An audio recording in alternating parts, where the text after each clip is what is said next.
Jeg var heller ikke menneske. Jeg var faktisk et monster. Et kæmpe, stort, egoistisk, steroide monster.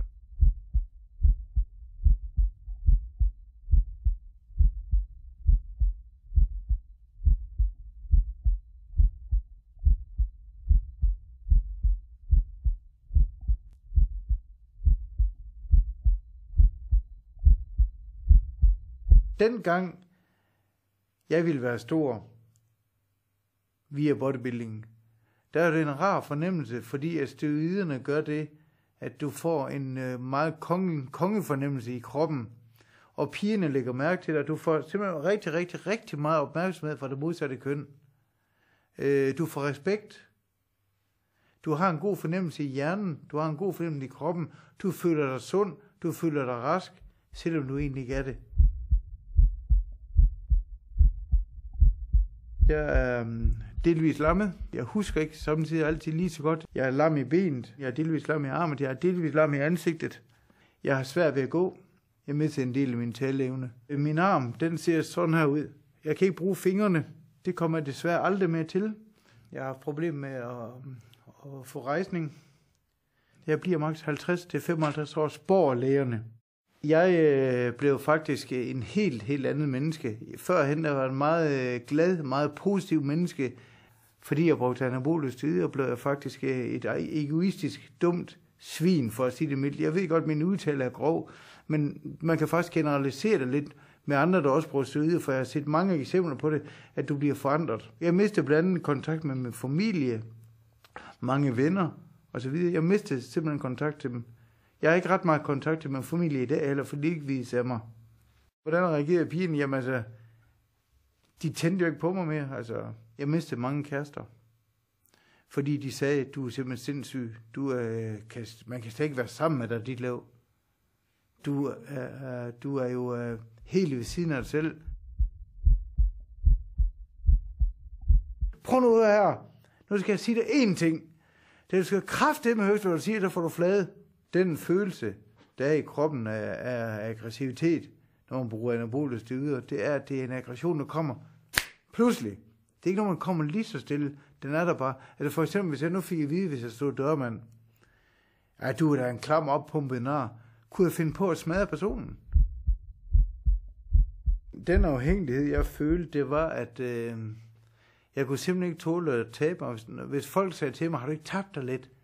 Så blev jeg syg efter at skulle ned og træne og spise.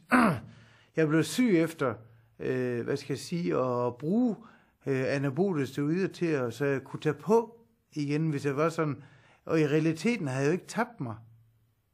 Og for at vide, at du har tabt dig, det kan man slet ikke tåle. Jeg kunne i hvert fald ikke kapere det. Og det har jeg så også hørt mange andre sige det samme, at når man taber sig, nej, jeg har i hvert fald ikke sådan noget pjat. Så skynder man sig hjem på vægten, for at se, kan det passe, at jeg har tabt mig. Og har man bare tabt sig 0,5 kilo, så skal man skynde sig ned og træne, skynde sig at spise. Jamen herregud, altså, det er jo faktisk en sygelig trang. Men man kan slet ikke få nok. Og deri mener jeg, at når det er sådan, i det du vokser rigtig meget, ikke, og bliver større og større, til sidst så kan du ikke se det. Du kan se det derfor, når du kigger dig i spejlet, ønsker du egentlig at blive endnu større, fordi du føler dig stadigvæk lille, selvom du er stor. Og det er faktisk en ganske forfærdelig fornemmelse, fordi du føler dig ikke god nok, du føler dig meget overset stadigvæk, selvom du ikke er det. Jeg fik jo sådan lidt små advarsler mellem, at jeg tænkte, ja, jeg kan godt mærke, at der er noget galt med min krop. Der er noget, som ikke skal være, men det kan ikke passe, det er anabolisk steroider. Det sådan tænkte jeg. Jeg valgte at tænke sådan. Fordi der er ingen af mine kammerater, der er skadet. Så kan jeg heller ikke blive skadet. Den kraftigste advarsel, jeg har fået, det var første gang, jeg fik en hjerneblødning.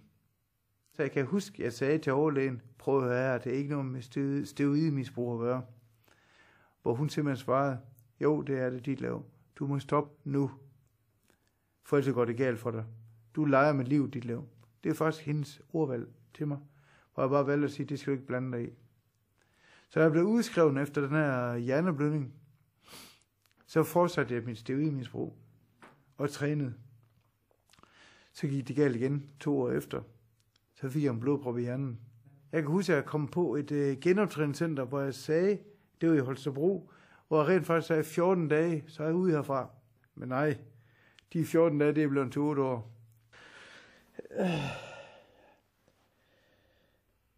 Hvordan jeg reagerede på, at jeg fik at vide, at jeg blev handicap for livet, det reagerede på den måde med, at jeg havde lyst til at gøre selvmord.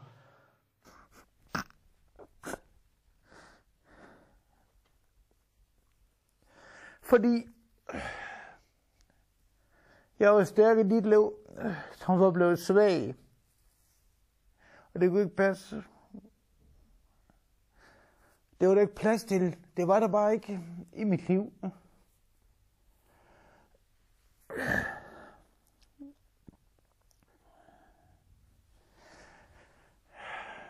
Læger havde sagt til mig, du har ikke så langt i det med at leve i. Du bliver ikke så gammel, på grund af, at jeg har skadet mine indre organer. Mine nyrer, lever og mit hjerte er lidt for stort.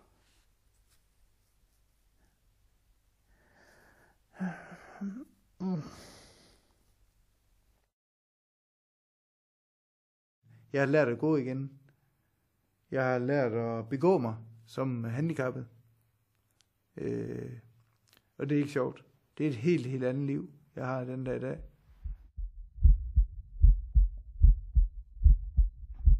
Det er faktisk forfærdeligt at indrømme det, men alt det her det er sket på grund af anabole steroider. Jeg er lidt ved at indrømme det, rigtig lidt ved det, men det er sandheden. Jeg har meget dårlig samvittighed den dag i dag over de ting, jeg har gjort mod andre mennesker. Dengang fandtes ordet dårlig samvittighed ikke, fordi jeg var hård, jeg var rå, jeg var barsk, jeg kunne alt. Der var ingen, der kunne få mig ned med nakken.